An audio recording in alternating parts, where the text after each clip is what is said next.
설득으로 안 되는 자기 확신의 사람이란 제목으로 하나님 말씀 증거하도록 하겠습니다. 여러분들은 세상에서 가장 변하지 않는 사람이 누구라고 생각하십니까? 거울 쳐다보십시오. 바로 나입니다. 내가 제일 변화가 안 되는 것 같습니다.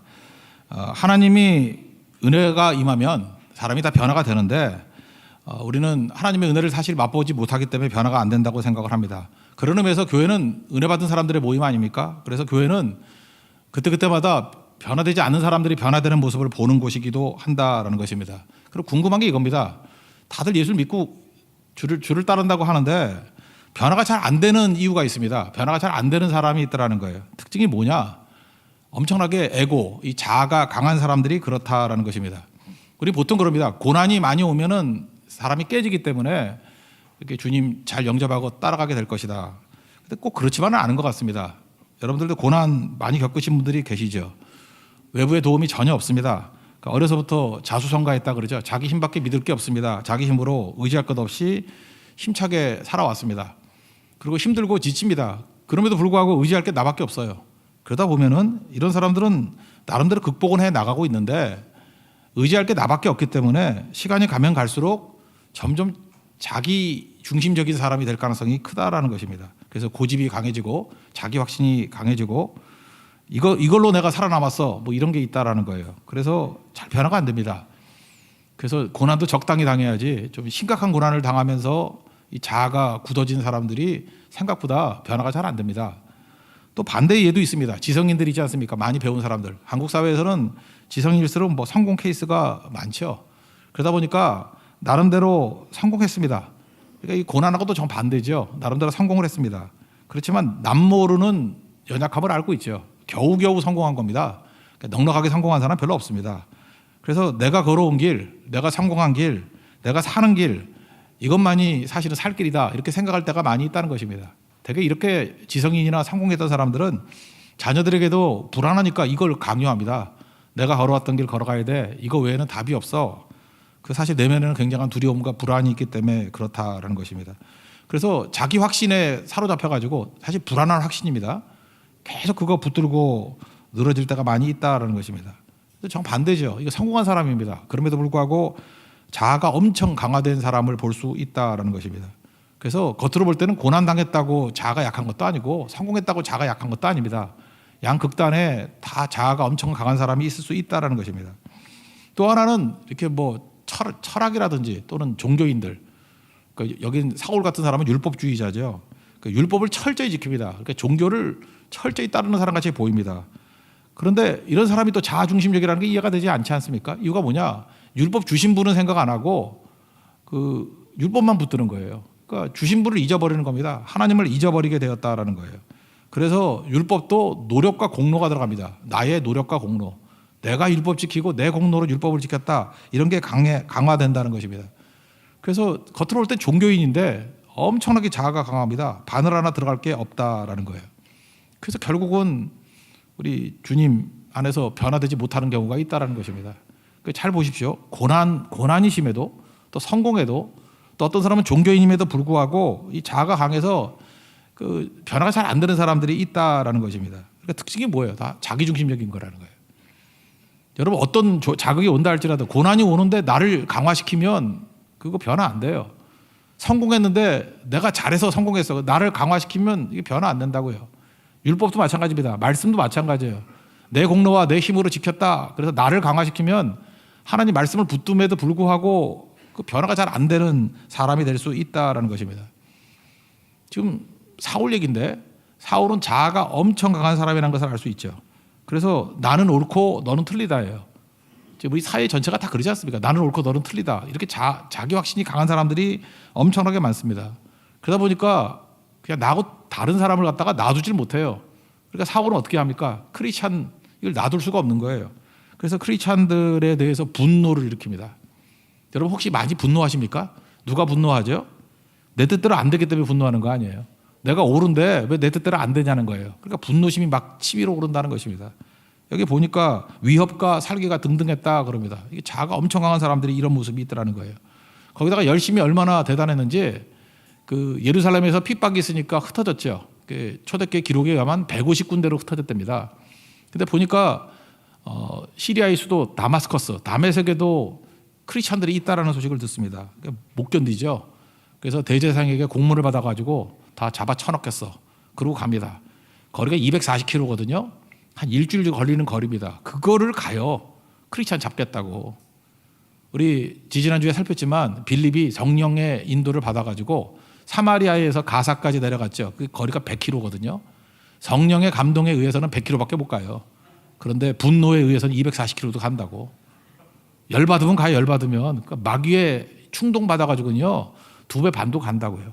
이걸 볼 수 있죠. 그러니까 분노심, 또 어떤 때는 살기 등등 이렇게 하더라는 것입니다. 1절과 2절 읽겠습니다. 시작. 사울이 주의 제자들에 대하여 여전히 위협과 살기가 등등하여 대제사장에게 가서 다메섹 여러 회당에 가져갈 공문을 청하니 이는 만일 그 도를 따르는 사람을 만나면 남노를 막론하고 결박하여 예루살렘으로 잡아오려 함이라. 옛날에 노예 잡으려고 했던 추노꾼 같은 거죠. 크리스찬 추격대, 크리스찬이라 그러면 박멸해버리겠다 이런 마음을 가지고 뛰더라는 것입니다. 왜요? 자아가 엄청 강한 사람이기 때문에. 사울 같은 이런 사람은요 사람의 설득으로 변화 안 됩니다. 오늘 이 자리에도 그런 사람이 없었으면 좋겠는데 이렇게 사람의 설득으로 변화가 안 되는 엄청나게 자아가 강한 사람이 있습니다. 그때는 예수님이 직접 개입하십니다. 그거 외에는 답이 없기 때문에. 그래서 예수님께서 직접 개입하시는데 3가지 특징이 있죠. 호련히, 갑자기란 뜻이거든요. 2번째 하늘로부터, 땅의 사건이 아니라 하늘의 사건이라는 거죠. 그리고 3번째 밝은 빛이 비쳤답니다. 그때가 정오라 그러는데 다른 성경 보면 난 12시인데 정오빛보다 더 밝은 빛이 임하게 되었다. 이렇게 3가지 특징을 얘기하고 있습니다. 예수님이 사울을 만나 주십니다. 3절 다 같이 읽겠습니다. 시작. 사울이 길을 가다가 다메섹에 가까이 이르더니 호련히 하늘로부터 빛이 그를 둘러 비추는지라. 여기서 호련이라는 게 뭡니까? 첫째는 갑자기인데 우리는 많은 순간에 예수님을 만나기 위해서는 준비되어야 된다고 생각을 합니다. 그래서 나름대로 자기 준비가 있어요. 성경 일독을 하고 난 다음에 주를 만날 거야. 40일 새벽기도 끝나고 난 다음에 주를 만날 거야. 40일 새벽기도 끝나고 난 다음에 주를 만나야 되는데 33일 만에 은혜가 임해요. 그러면 주님 이러시면 안 됩니다. 7일 남았습니다. 이런 사람이 있다니까요. 그러니까 자기 스케줄이 딱 있는 거예요. 자기 계획에 딱 맞는 사람. 그래서 어떤 사람은 결혼 후에 뭐 하겠다, 승진 후에 뭐 하겠다, 논문 끝나고 난 다음에 뭐 하겠다, 애 2명 출산하고 난 다음에 뭐 하겠다, 계속 이렇게 얘기를 합니다. 그래 갈등이 그치질 않는 거죠. 또 혼자 계획을 세웁니다. 애를 낳으면 어디 가서 교육을 시키고 어디로 이사 가고 자기 스케줄이 쭉 있어요. 자기 뜻대로 뭐든지 다 만사가 이루어진다고 생각을 합니다. 이게 자아가 강한 거거든요. 주님은 훅 들어옵니다. 훅 들어와요. 훅 들어온다는 게 뭐예요? 이게 호련이라고요. 호련이 훅 들어옵니다. 우리 2장에도 보니까 오순절날 성령이 임재할 때도 훅 들어왔다는 얘기죠. 호련히. 그게 주의 성령께서 임하셨다고. 옆에서 훅 들어온다고요. 여러분 인생 가운데 주님께서 훅 들어올 때 우리가 할 일은 뭐죠? 영접하는 거예요. 아멘하고 받아들이는 거라고요. 그거 안 되는 사람이 누구예요? 단단한 사람이에요. 자아가 강한 사람. 여기서 주님께서는 깨기를 원하신다라는 것입니다. 기대하지 않을 때 주님께서 오십니다. 또 하나는 하늘로부터 그랬죠. 이것은 땅의 사건이 아니라는 것입니다. 경험과 증명을 통해서 알 수 있는 사건이 아니라는 거예요. 하늘로부터 내리는 사건이라는 거죠. 차원이 다른 거죠. 제가 일전에 얘기했잖아요. 그 부활절 메시지 때도 우리 자궁 얘기를 했죠. 이 태중에 있는 아기가 있고 이 세상이 있고 죽고 난 다음에 천국이 있다고. 근데 이게 각각 우리는 자궁에 있는 아이는 상상이 가능하잖아요. 거기서 이 세상 사실 똑같은 아이인데 거기서 양수가 터지고 엄마 뱃속에 나와야 탯줄을 끊어야 이 세상에 탄생하는 거 아닙니까? 연속이죠. 근데 만약에 태중에 있는 아이에게 이 세상에 있는 사람이 뭐라고 얘기를 한다 그러면은 사실 다 이해하지 못하겠죠. 즉 그런 거라고요. 하늘 사건이라는 게 뭐냐 하면은 이 땅에 살아가고 있는데 이 땅의 차원과는 다른 천국의 음성이 들리는 거예요. 하늘의 음성이 들리는 거예요. 우리 태중에 있는 아이도 세상에서의 어떤 영향을 받을 수 있죠. 뱃속에서 좀 문제가 된다 그러면 약물을 투여할 수도 있고 뱃속에서도 수술이 가능한가? 이렇게 내진해 가지고 약간의 수술을 하지 않나요? 그런 거? 그렇다 그러면 태중에 있는 아이도 세상 영향을 받을 수 있잖아요. 이제 하늘 사건이라는 게 그겁니다. 이 땅에서 살아가고 있는데 천국에서의 영향이 이 땅에 미치는 거예요. 그 특별한 영향들이. 왜? 하도 깨지지 않으니까. 이게 지금 그 사건이 벌어지게 되더라는 것입니다. 그래서 여러분 이 땅을 살아가면서 하나님 백성들은 더 높은 차원에서의 영향을 받고 사는 거예요. 하나님의 음성을 듣고 살고 하나님의 능력으로 산다는 건 뭐냐? 여기보다 더 높은 차원에서의 능력을 가지고 이 땅에서 승리로 살아간다는 것입니다. 확실한 승리죠. 확실한 지식이죠. 그걸 말하고 있다는 거예요. 그리고 밝은 빛이라고 얘기를 합니다. 지금 사울은 자기가 똑똑하다 그러고 바리새인 중에 바리새인이고 뭐 히브리인 중에 히브리인이고 가말리엘 후예고 엄청 똑똑하다 그 얘기예요. 자기는 밝은 빛을 걸어가고 있다고 생각했는데 어둠이죠. 주님의 밝은 빛이 비치니까 하나도 안 보였어요. 어둠 속을 헤매고 있더라는 것입니다. 자기의 본래 모습이 뭐예요? 어둠이에요. 여러분 자아가 강한 사람은요 똑똑해 보여도 자아라는 블랙박스에 들어가 있는 거예요. 박스에 깜깜한 곳입니다. 자기밖에 안 보이는 거예요. 하나도 안 보여요. 그래서 우리 답답하다 그러죠. 저 사람은 저렇게 세상 것이 하나도 안 보이나? 원래 그래요. 자아가 강하면 아무것도 안 보여요. 내 것밖에 안 보인다고. 그러니까 자기만 모를 뿐이지 어둠 속을 걸어가고 있다는 것을 알게 되는 거죠. 여기 보세요. 이렇게 어둠 속에 있는 사람 주님께서 쓰시겠다. 그러면 여러분 같으면 어떤 반응을 보여야 됩니까? 그냥 감사하고 은혜의 감사 찬송 이렇게 나와야죠. 나를 불러주시니까 은혜의 감사 찬송이 나와야 되는데 혹시 누가 쓰시겠다 그러면 여러분들 내가 열심을 다해야 돼. 최선을 다해야 돼. 이렇게 생각하는 사람이 있죠. 그 자아가 강해서 그래요. 뭘 쓰시겠다 그러면은 주님이 부르셔가지고 능력 주셔서 쓰시겠다 뭐 이런 걸로 개념을 이해해야 되는데 그래서 감사하고 은혜를 찬송해야 되는데 여전히 자기 힘 가지고 하는 거예요. 그러니까 주님이 부르시면 열심을 다해야지. 주님이 부르면 최선을 다해야지. 다 내 힘이죠. 근데 내가 지금 열심을 다할 힘이 없어. 최선을 다할 어떤 여지가 없어요. 그러면 안 한다 그러죠. 그런 사람 많이 보지 않았습니까? 못 봤어요? 저는 목사니까 많이 보나? 맨날 본 게 그런 사람들인데 열심을 다하겠습니다. 최선을 다하겠습니다. 이런 스타일로 사는 사람은요. 자기에게 힘이 남지 않고 뭐 이렇게 좀 번아웃되고 그러면 못한다 그래 일단. 그리고 숨고 피하고 그러니까 자기 속에 싹 갇혀 있는 거죠. 사울이 그랬다는 것입니다. 그러니까 실제로는 밝은 빛 가운데 살아가는 것 같이 보이지만 어둠을 좋아하는 거죠. 왜 그렇습니까? 자기 본전이 드러나기 때문에. 왜 숨죠? 자기가 지금 껍데기로 만들어 놓은 게 있거든. 그럴듯한 인생.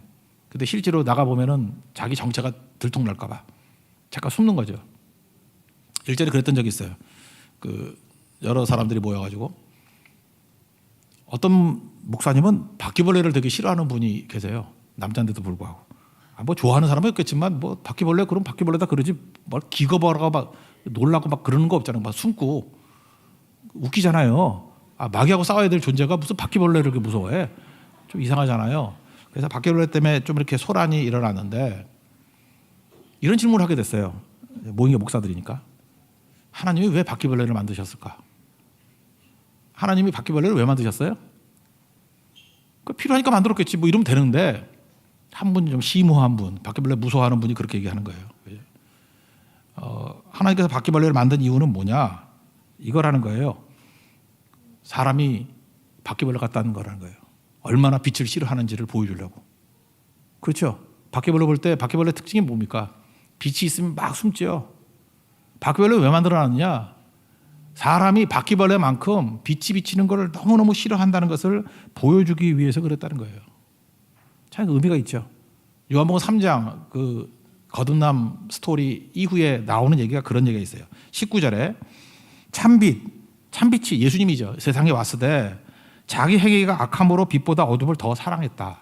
인간 얘기예요. 우리가 죄가 많은 문제에 숨고 싶습니다. 그래서 빛보다도 어둠을 더 사랑한대요. 악을 행하는 자마다 빛을 미워하고 빛으로 오지 아니하나니 그 행위가 드러날까 함이라. 그러니까 자아가 강한 사람의 특징이 뭐냐면 빛을 싫어해요. 왜 싫어합니까? 자기를 적당히 포장을 해야 되는데 빛 가운데 나가면 다 들통나잖아요. 그러니까 숨는다는 거예요. 그러니까 예수님께서는 그걸 깨기 위해서 오시는 게 뭐죠? 그냥 훅 들어오는 거예요. 갑자기 호련히 오셔가지고 하늘로부터 땅의 사건 아니에요. 땅의 사건은 계산이 가능하잖아요. 계산이 가능하지 않아요. 훅 들어오는 거예요. 그것도. 그리고 빛 가운데 엄청난 빛 가운데 우리의 모든 것을 다 폭로하면서 그러니까 살아남을 수 없죠. 고꾸라지죠. 이렇게 자가 강했던 사울이 이렇게 세 가지 방향 호련히 하늘로부터 밝은 빛으로 오니까 꼬꾸라집니다. 엎드려졌다가 표현하는 내용이 뭐냐면 이게 예배드린다는 표현하고 똑같거든요. 4절 앞에 한번 보세요. 땅에 엎드려져 들음에 소리가 있어 이르되. 그죠? 엎드려졌다라는 얘기입니다. 이제 무슨 예배드리는 거예요. 내가 깨지는 순간이에요. 내가 가루가 되는 순간이라고요. 하나님 영광 앞에서 내 초라함이 드러나는 시간이라고요.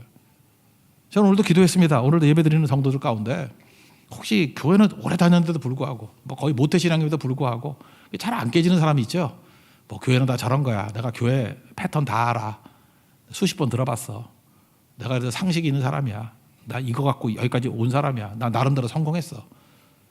고난이 심해가지고 상처 때문에 자기를 닫아놓은 사람이 있고요. 너무 성공했기 때문에, 지성인이기 때문에 닫아놓은 사람이 있고, 또 나름대로 공로의식, 나 예수 4대째 믿었어 그러면서 그 패턴 가지고 똘똘 뭉쳐있는 사람이 있다고요. 그때 예수님이 오셔가지고 깨버리시는 거예요. 너 깨져야 된다는 거예요. 자아 깨지지 않으면 절대로 안 된다는 거. 이게 말씀으로 설득이 안 되니까 주님이 직접 오시는 거라고요. 저는 오늘도 그런 시간이 되기를 원합니다. 예수님 만나는 시간이 되기를 원합니다. 그럼 다 깨져요. 엎드려지는 거, 예배드리는 거, 그게 필요한 거죠. 그럼 우리가 회복이 된다는 거예요. 예배가 뭡니까? 내가 깨지는 시간이에요. 예수님 만나는 시간이라고. 그래서 구원이 시작되는 시간이고, 이제 길지 않은 인생인데 이제 영광 가운데 쓰임받는 출발이 되는 시간이라는 것입니다. 여기서 4절 하반절 보니까 하나님께서, 예수님께서 두 번 부릅니다. 사울아 사울아 내가 어찌하여 나를 박해하느냐. 사울아 사울아. 이 누가의 표현에, 누가의 습관이에요. 누가의 표현에 의하면 이름 두 번 부른다는 것은 깨려고 작정하셨다 그런 뜻이에요. 제가 이게 패턴을 보니까 그래. 내가 예증을 들어볼게요. 누가복음, 누가가 쓴 거니까 누가복음 10장 41절에 보니까 마르다 마리아 스토리 나오죠. 거기 뭐 섬기는 거. 그때 41절에 마르다야 마르다야 이렇게 두 번 불렀어요. 무슨 뜻이에요? 너 깨져야 된다 그런 뜻이죠. 내가 많은 일로 염려하고 근심하나 몇 가지만 하든지 혹 한 가지만 해도 족하니라. 자꾸만 그 동생 괴롭히지 말고 너 할 일이나 집중해 그런 거예요. 마르다야 마르다야 그러면 네가 옳고 네 동생은 틀리다 그런 생각 깨야 돼. 이해가 되시죠? 두 번 부를 때는 주로 그런 패턴이에요. 또 한 가지 시몬아 시몬아 이렇게 부르죠. 예수님이 시작 베드로 시몬아 시몬아 누가복음 22장 31절이거든요. 시몬아 시몬아 보라 사탄이 너희를 밀가루로 하려고 요구하였으나 내가 너를 위하여 뭐 기도했다 이런 얘기가 쭉 나온다고요. 이 언제의 사건이죠? 여기 있는 사람들 다 주인님 부인한다 할지라도 나는 주님 부인 안 합니다. 그러니까 기도는 안 하고 큰 소리 빵빵 치고 자아로 외치는 거 있죠. 너 자아가 깨져야 돼. 그래서 깨져야 될 찬스가 올 때마다 주님 두 번 부르신다니까요. 시몬아 시몬아 너 이제 작살이야 이거. 마르다야 마르다야 너도 작살이야. 아시겠어요? 그러니까 두 번 부를 때 사울아 사울아 넌 죽었어 이제 너 가루가 돼야 돼. 사람은 아니지만 예루살렘아 예루살렘아도 두 번 불렀죠. 누가복음 13장 34절 보니까 예루살렘아 예루살렘아 하면서 선지자들을 죽이고 파송된 자들을 돌로 치고 뭐 하면서 예루살렘이 했던 악행들. 그러니까 두 번 부를 때 뭐냐면 너 작살나야 돼. 예루살렘 너 가루가 돼야 돼. 예루살렘 다 무너져 버리잖아요. 돌 하나 돌 위에도 남지도 않고. 주님께서 여러분 두 번 안 부르기를 원합니다. 예.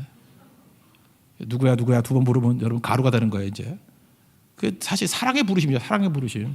깨지지 않으면 이게 뭐예요?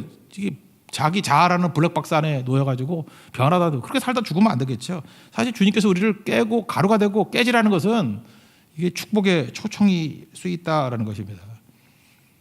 여기 지금 사울은 어떤 확신이 있었어요? 그 깨져야죠. 그 확신이 뭐예요? 그 예수님 알고 있었죠? 몰랐을까? 아니 사울이 왜 예수님 몰랐겠어? 여기 충격이 제가 볼 때 그 4절 뒷부분인 것 같은데 누구냐 그랬더니 나는 내가 박해하는 예수라고. 깜짝 놀랐을 거라고. 그 왜 사울이 예수님을 알았겠냐 생각하면은 그 누가복음 24장에 보면은 그 엠마오로 내려가는 두 제자 있죠. 그때 뭐 예수님 대화 나누다가 뭐 예수님이 얘기하니까 그러잖아. 예루살렘에 살면서 예수를 모르는 사람이 어디 있냐고 글로바가 그런 얘기 하잖아요. 그러니까 무슨 얘기예요? 예루살렘에 있는 모든 사람들이 예수님의 사건, 예수님의 십자가에 대해서 십자가 부활에 대해서 모르는 사람이 없어요. 다 알고 있었다는 얘기예요. 그러면 사울이 그걸 몰랐겠어요? 이 정도 십자가, 이 정도 지식층이 다 알고 있었죠. 그래서 예수님을 알고 있었는데 예수님은 메시아일 수 없다. 그래서 나는 옳고 예수는 틀렸다. 그러니까 크리스찬들 다 잡아서 죽이려고 그랬던 거 아니에요. 자기 열심을 다해서 충성을 다해서. 근데 여기 주여 그러잖아요. 주여. 근데 딱 보니까 이거는 신적인 존재야. 절대 자기가 알고 있는 인간이 아니야. 이거 체험해 보니까 누구십니까 그랬더니 내가 박해하는 예수라고. 충격도 이런 충격이 다 어디 있겠어요. 내가 최선을 다해서 열심을 다해서 박멸하려고 그랬던 대상이 예수인데 내가 박해하는 예수라고. 예수님 만나니 다 깨지는 거죠. 여러분 최근에 들어서 여러분의 어떤 신념, 여러분의 생각 한 번도 변화된 적 없죠. 그게 고집불통이에요. 그거 망할 인생이에요. 그때 주님께서 두 번 이름 부르시고 작살내 버린다고. 진짜를 보여주니까 진짜를 깨지게 원하는 거죠.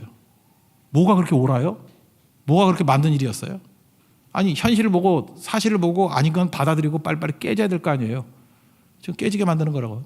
내가 핍박하는 예수다.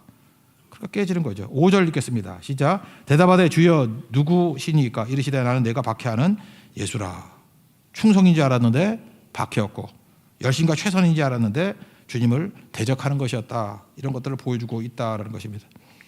그래서 우리가 중요한 건 뭐냐면 그냥 교회 왔다 갔다 하는 게 아니고 뭐 성경 좀 읽고 하는 게 아니고 예수님 만나야 됩니다. 예수님 만나야 변화가 나타나요. 예수님 만나야 깨지게 된다니까요. 어떻게든 주님 만나야 됩니다. 그거 없이는 아무것도 안 된다는 거예요. 저는 이게 최근에 보니까 이게 뭐 한번 봤어요. 이게 말씀을 통해서 이렇게 예배와 말씀을 통해서 순종해서 변화되는 사람이 제일 좋은 거죠. 그렇게 변화돼야 됩니다. 주님 예배를 통해서 주님 만나야 돼요. 같이 동행하면서. 근데 그렇지 않을 때 좀 치열하게 만나는 사람이 있더라고요. 저는 소위 말하는 뭐 386, 586 뭐 그런 세대니까 80년대 대학 다녔습니다. 기억나는 사람이 하나 있는데 들었던 사람이기도 하고 서울대 정치학과 다니던 어떤 형제였어요. 소위 말하는 운동권이죠. 뭐 사상으로 투철했습니다. 그리고 생각과 행동이 일치하지 않는 사람을 우습게 여기는 사람, 뭐 주로 그런 사람이에요. 거리 투쟁하고 막. 이 사람 바늘도 안 들어갔어요. 예수라는 바늘도 안 들어갔어요. 교회 다녔던 형제인데 하여튼 바늘도 안 들어가 다 포기하고 그러다가 이렇게 동대문 앞에서 거리 투쟁하다가 경찰이 그때 몽둥이 갖고 이렇게 머리 내리쳤거든. 머리를 빡 쳤어요. 저도 이렇게 뭐 워커발로 맞은 게 1학년 때 맞았는데 4학년 때까지 멍이 있더라고. 그거 되게 아프더라고. 저는 그래도 뭐 괜찮았어요. 그냥 다리가 튼튼해가지고 저도 뺐으니까 그러니까 별로 문제 없었는데 하여튼 여기 몽둥이로 머리를 맞아가지고 기절을 했어요. 그래서 굉장히 걱정을 많이 했는데 그 형제 얘기가 그때 예수님 만났대. 어떡합니까? 기절했는데 예수님 오셔가지고 왜 나를 핍박하느냐 이러면서 뭐 주님 만났대요. 그리고 그 다음에 변화된 케이스가 있어요. 저는 지금 생각하니까 이건 그래. 이 형제는 이런 방식 아니면 이게 몽둥이를 맞고 기절해가지고 내가 핍박하는 예수다 아니면은 변화가 안 될 사람이에요. 빨리 변화되십시오. 몽둥이 맞기 전에. 하여튼 그런 거 있고요. 역사적으로 나오는 것은 20세기 초에 이거는 뭐 다 알려져 있는 얘기죠. 인도에 그 썬다싱이라고 유명한 그 전도자 있죠. 썬다싱. 싱 그러니까 생각나죠. 그 인도의 펀잡 지방에 있는 사람들 굉장히 센 전투민족입니다. 이들이 시크교라는 걸 만들었죠. 시크교는 이슬람교 플러스 힌두교하고 이렇게 대충 섞여 놓은 거예요. 제가 이렇게 얘기하면 그들은 되게 싫어할지 모르지만 하여튼 간에 이슬람교하고 힌두교하고 섞어 놓은 거예요. 그리고 터반 하고 다니는 사람이 있잖아요. 그죠? 예, 그런 사람들이 시크교도더라고요. 이들은 자기들끼리의 그 정체성을 만들기 위해서 이름 뒤에다가 다 싱을 붙이는 거예요. 그래서 무슨 싱 그러면 다 시크교도예요. 그죠? 우리는 인도하고 좀 잘 접할 길이 없어 그런데 뭐 이름 뒤에 싱 들어가면 다 시크교도라니까요. 펀잡 지방에 있는 시크교도들. 싱가포르 가보셨어요? 싱가포르 가보면은 싱가포르 경찰의 반 정도가 시크교도예요. 다 이렇게 터번 두른 사람들이 있어. 그러니까 직종들이 주로 그쪽으로 많이 가요. 그런 것들이 있다고. 시크교도거든요. 근데 그러니까 얼마나 전투민족이고 대단한지 알겠죠. 당시 영국의 식민지였기 때문에 이렇게 뭐 기독교 학교들도 많이 있고 한데 이 썬다싱이 핍박도 엄청나게 하고 기독교 학교에 들어갔다가 막 문제 일으키고 막 그랬던 사람이에요. 이 사람이 16살까지 하여튼 어린애인데도 불구하고 핍박 중에 이런 핍박자가 없어요. 근데 가장 사도 바울하고 비슷하게 변화된 사람이라고 얘기하죠. 어디 마을 습격해가지고 돌 던지고 그다음에 불 지르고 그다음에 성경 다 불태우고 이런 거 하던 친구라는 거예요. 근데 마음 편하지 않는 거예요. 이 시크교도로서. 그래서 자기가 혼자 이렇게 기도했대요. 그냥 누군지 모르니까 신이시여. 만약 계시다 그러면 올바른 길을 보여주십시오. 답답해 미치겠다고. 아니면 나 자살하겠다고. 16살 때 얘기해요. 나 자살한다고. 3시간의 시간을 드리겠습니다. 3일 지나고 난 다음에 불 지르고 3일 지나는데 3시간의 시간을 드리겠습니다. 아니면 5시에 기차 지나갈 때 내 머리 차박고 죽겠다고. 그러다가 불안한지 몇 번 미뤘어요. 미루다가 어쨌든 간에 그 과정 속에서 주님이 나타난 거예요. 예수님이 나타난 거라고. 불같이 임하시면서 빛이 강하게 임했대요. 그러니까 사도 바울은 거의 같은 얘기예요. 언제까지 나를 박해하겠느냐. 나는 지금도 살아있다. 부활의 예수님을 증거했대요. 그때부터 이거 변화가 돼가지고요. 16살에 변화가 돼가지고 31살, 32살 이때쯤에는요. 이 사람이 그러니까 티벳 선교도 엄청나게 했어요. 티벳 선교. 그래서 히말라야 막 넘는 얘기 막 나오잖아요. 티벳 그 불교도들 막 죽게로 이끌고 시크교도들 죽게로 이끌고 뭐 어마어마한 사람인데 왜 우리에게 그렇게 많이 알려져 있냐면은 2년 동안 유럽과 미국 일주를 하면서 부흥을 했어요. 자기 사도 간증.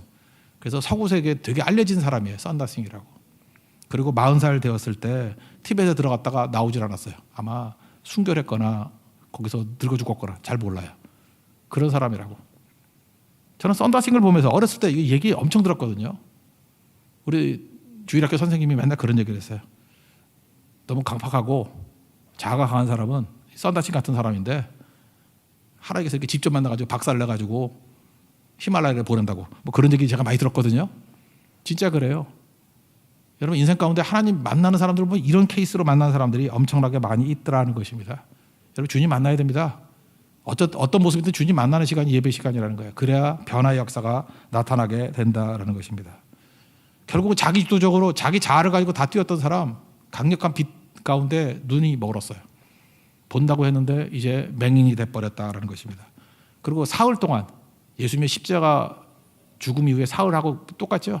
사흘 동안 식음 전폐하면서 금식하고 기도하기 시작했습니다. 8절 9절 읽겠습니다. 시작. 사울이 땅에서 일어나 눈을 떴으나 아무것도 보지 못하고 사람의 손에 끌려 다메섹으로 들어가서 사흘 동안 보지 못하고 먹지도 마시지도 아니하니라. 이제까지 스스로 자기가 뭘 한다는 자아가 강했던 사람이 있죠. 하나님께서 자아를 깨버리고 어떻게 돼요? 자기가 홀로 못 서게 만들어버린다고. 다른 사람 손에 이끌려가게 만든다고요. 근데 이때가 더 강했습니다. 베드로도 그랬죠. 자기 힘으로 뭘 한다 그러고 여기 사람이 다 주를 부인한다 할지라도 나는 주인 부인 안 하겠습니다.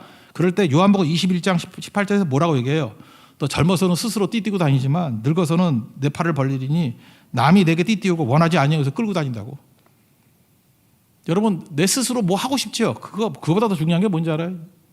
예수님이 이끄시는 인생이 더 강력한 인생이에요. 내가 원하는 거 가는 것보다도 주님이 이끄시는 길 가는 거. 내가 원하는 길보다는 주님의 길, 하나님의 길이 훨씬 더 나은 길이라는 것을 보여주고 있습니다. 그래서 3일 동안 죽는 싸움이에요. 죽는 싸움. 무덤의 3일, 여기 바울 되는 3일 동안의 금식, 또 뭐 요나 같은 물고기 3일, 또 뭐 있죠? 그 아브라함 같으면 이삭 바치라 그럴 때 모리아산까지 갈 때 3일이죠. 이 3일이라는 의미가 그거예요. 내 자아가 죽는 시간이에요. 철저히 죽고 주님께 의지하는 시간. 그때 주님이 사용해 주신다는 것입니다. 마지막으로 물어보겠습니다. 하나님께서 왜 사울을 사용해서 이방 선교의 주역으로 삼으셨죠? 왜? 예루살렘에 인재가 없나? 제자들 가운데도 있잖아, 인재들이. 그 오순절 경험했던 사람도 있고 예배 경험했던 사람도 있고 많이 있을 거 아니에요. 근데 왜 하필이면 사울이죠? 사울은 사실은 방해자 있잖아요. 비방자, 회방자, 뭐 폭행자 그런 거 있잖아요. 우린 종종 그렇게 생각을 해요. 다 갖췄기 때문에 그렇다고. 그는 봐라. 로마 시민권도 갖고 헬라적인 문화적인 요소도 갖고 있고 히브리적인 어떤 그 성경적인 지식 이렇게 모든 걸 다 갖고 있는 글로벌 인재가 어디 있냐. 그래서 하나님이 사용했다. 저는 그렇게 생각하지 않아요. 빌립보서 3장 보세요. 자기가 온갖 것이 다 있다 할지라도 그거 다 뭐로 여기다 했어요. 해로 여기고 배설물로 여긴다 그러잖아요. 다 쓸모없는 거죠. 만약에 공부 잘하는 것이 유익하다 그랬다 그러면 아니 주님께서 우리 같은 사람 왜 부르겠어요. 그냥 어떤 하버드 가서 부르고 서울대 가서 부르지. 안 그래요? 그 다음에 잘생기고 이런 사람 한다 그러면 무슨 뭐 탤런트 뽑는데 거기 가서 뽑지. 왜 우리 같은 사람 왜 부르겠어? 물론 마스크 썼으니까 부르시면 우리 왜 부르시겠어요? 우리를. 그런 거 아니라는 거예요. 자격 있어 부르는 게 절대로 아니라는 거죠. 주님이 부르시면 누구라도 쓸 수 있다. 이게 되게 중요한 개념이라는 것입니다. 조건으로 쓰시는 게 아니에요.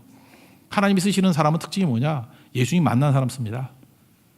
내 나이, 조건 이거 따르지 말고 주님이 부르시면 사울 같은 핍박자도 사용해 주신다는 거. 나 아무것도 아니다.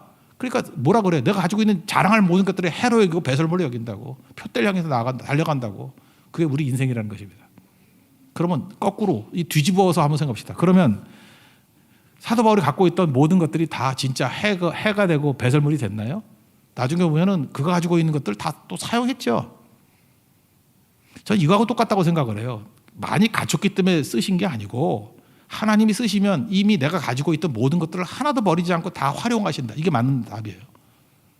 여러분들이 예수님 없으면요, 여러분이 100가지 스펙을 갖고 있어도 그 쓸모없는 것이 되는데 예수님 만나서 거듭나고 변화가 되면요, 내가 이제까지 이게 어디서 써먹지 그러는 것까지도 다 쓰임받을 수 있는 능력이 될 수 있다라는 것입니다.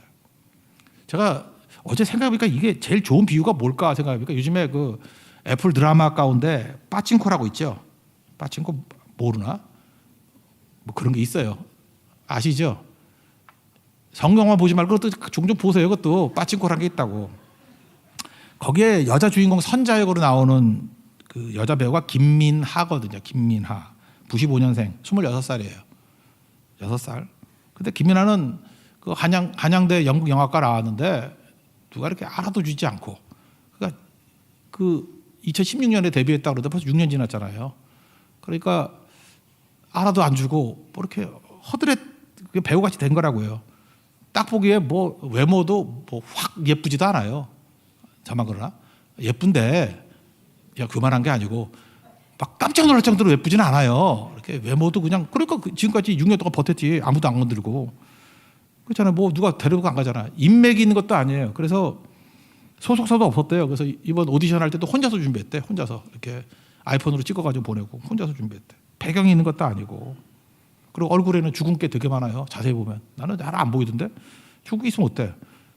여러분들 뭐 연예인도 아니면서 맨날 얼굴 피부 뭐 가고 그러잖아. 얘는 연예인인데도 안 가잖아. 주근깨 바뀌고. 그러니까 이런 것들로 볼 때 탁월한 게 아니었다고요. 근데 이걸 굳이 말한다 그러면 부르짖으면 은혜죠. 애플을 불러줬잖아요. 어떻게든. 그죠? 이렇게 불러줬잖아요. 그래서 지금 세계적인 배우가 됐어요. 정말이에요. 엄청나게 뜨고 있는 것 같아. 그러다 보니까 어떤 일이 벌어지느냐. 이제까지는 무명의 배우였는데 자기가 어머니가 자기 대학 교수 시킨다고 어려서부터 영어를 엄청 시켰대. 지금 뭐 인터뷰를 하는 거 보니까 내가 이제까지 미국에 살던 애보다 영어를 더 잘하는 것 같아. 토종 한국에서 영어 배운 애거든. 근데 발음이 얼마나 좋은지 왜냐하면 애니메이션 영화 그 통째로 외웠대. 한번 들어가서 인터넷 유튜브 같은 데 한번 봐요. 영어 엄청 잘해. 그러니까 영화에서는 한 맺힌 한국의 여인으로 나오고 뭐 일본에 있었으니까 영어 쓸 일도 없어요. 근데 영화 외적으로 영어 잘하는 거 엄청 써요. 그래서 소통도 너무너무 잘 되고 그것도 더 뜨는 것 같아. 거기다가 또 노래 연습 많이 했대요. 그래서 뭐 지난번 어떤 라디오 방송에 나온 거 보니까 그 인어공주 그 노래 부르다가 되게 좋아한 건데 엄청나게 잘 불러요. 노래도 연습했대요. 그죠? 그러니까 잘 보세요. 배우 되는데 영어 소용없어요. 빠칭코에서 영어 쓸 일 없다니까. 그리고 빠칭코 나올 때 거기에 노래도 나오지도 않아요. 그런데 일단 그것 때문에 부르심 입은 건 아니잖아요. 그냥 이렇게 배우로 부름을 입었어요. 그랬더니 자기가 이제까지 갖고 있던 모든 것들 하나도 버릴 게 없는 거예요. 영어도 확 뜨게 되고 노래도 확 뜨게 되고 그것 때문에 모든 것을 다 갖추게 되는 거죠. 제가 이걸 바라보면서 바울을 불러 쓰시는 거, 우리를 불러 쓰시는 방법과 똑같다라는 생각을 했어요. 내가 뭘 갖고 있기 때문에 부르심 입은 거 절대로 아니에요. 예수님 만나면 부르심 입고 쓰임 받게 된다고. 그럼 내가 이제까지 갖고 있는 모든 것들이 진짜 해고 배설물이냐? 안 그래요. 하나님 나라는 쓰레기통이었거든요. 다 사용하셔서 어쩌면 이런 것까지도 사용하시나 하면서 그거를 디딤으로 하나님의 놀라운 일들을 이루어 가신다는 것입니다. 문제는 우리의 인생이 이렇게 오발탄이 되는 이유가 무엇입니까? 만남이 없기 때문에 그래요. 주님 만남이 없기 때문에. 왜 만남이 없죠? 왜 변화가 없죠? 너무 자아가 강해서. 여러분 다시 돌박 같은 밥 되면 망치로라도 깨주십시오. 이게 우리의 기도가 돼야 될 거고 그렇게 하실 거예요. 근데 옥토 되십시오. 주님 말씀 들을 때마다 그때마다 순종하면 방향이 바뀌고 순종하면 도약이 일어나고 순종하면 기적을 맛보게 될 것입니다. 우리 모든 성도가 어떤 형편이든지 예수님 만나서 예수님께서 우리 삶 전체의 모든 것들을 다 꽃피우고 살리게 만드는 은혜를 체험할 수 있는 그래서 주의 사명에서 살 수 있는 승리의 종들 되기를 축원합니다. 자리에서 일어나겠습니다. 표대를 향하여 찬양하겠습니다.